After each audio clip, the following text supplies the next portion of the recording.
Meteorologist Rob Nucatola. So much going on with the weather these next couple of days. We're finally going to get to talk about some real rain opportunities. And all those thirsty lawns, gardens, and greens out there could desperately use some. I think we're going to find temperatures today that still get way up there, mid-80s, maybe even upper 80s. 88 is the current record, and I do think it's within reach if we can hang on to some sunshine. And tomorrow morning, like this morning, we're going to find a lot of numbers way up in the 70s. You know, we did see a couple of sprinkles and a few lucky spots yesterday. It didn't amount to an awful lot of measurable rain, but it's the beginnings. And we're starting to prime that pump a little bit, where I think over the next few days, the chances to get those showers is going to become more and more prevalent. I think we got real good chances both tomorrow and Thursday, and they might even linger into Friday. So real rain chances, at least for some more widespread scattered showers, start to creep into the forecast for our Wednesday. I would not be shocked if we saw a couple of sprinkles even in some isolated spots today. It's 71 right now. The Tallahassee Airport, it's warm. It's 69 degrees in Valdosta. It's 68 in Thomasville. The normal morning low should be 51. So we're talking 20 degrees warmer than normal. There is a decent breeze out there, and we got those dew point temperatures way up in the upper 60s. That breeze is important when you get this moisture content to the air. If we don't have the breeze to stir things up, we can find some fake fog. We'll look at that in a second, too. But here are all those numbers, a couple degrees either side of 70. We've got the 66 in Live Oak. We've got the 76 at Apalachicola. Throw those two out, and everybody else between 67 and 71.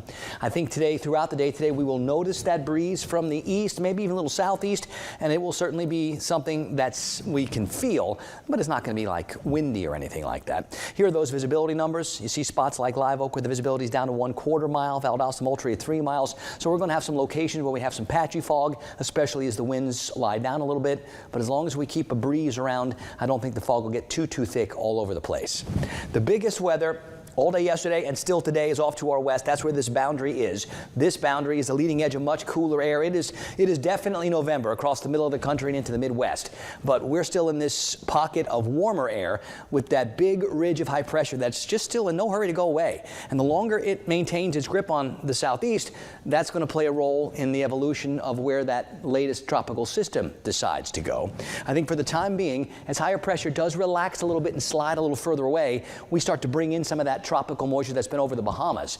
That gives us these better chances for showers tomorrow and still on Thursday and maybe still on Friday, as we then start to shift our focus down farther to the south to see what's going on with Rafael. Let's talk about that for a brief second. Right now, it's south of Jamaica. Now, how much of Jamaica it interacts with, how much of Cuba it interacts with, that's going to be important in the evolution and the development of the storm itself. How it gets steered by that ridge of higher pressure and what other factors start to work on it, all that becomes a role player in where it ends up going. And for the next 48 hours, got a pretty good idea on where it's going. After that, there's lots of different possibilities. So these next 48 hours will show the tropical storm getting towards Cuba and eventually getting past Cuba.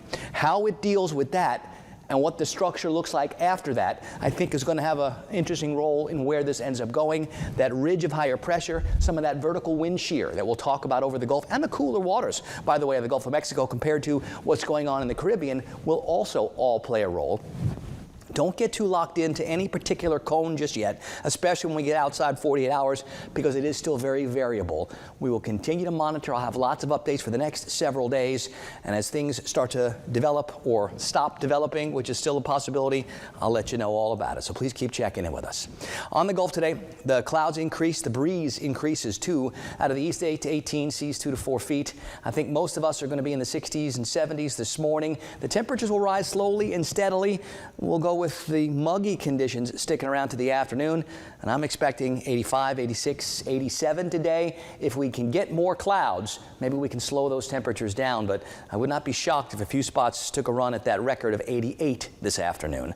Tonight it's back near 70 again, back to the muggy again, and we start to raise those rain chances just a little tiny bit. As we go through our day tomorrow, I think a real decent shot for showers, and Thursday, I'm going to bump those up to 70%, so I do expect to find scattered showers Wednesday and Thursday. It's not going to rain all the time, but I think there's a good chance you get wet maybe a couple of times over the next couple of days.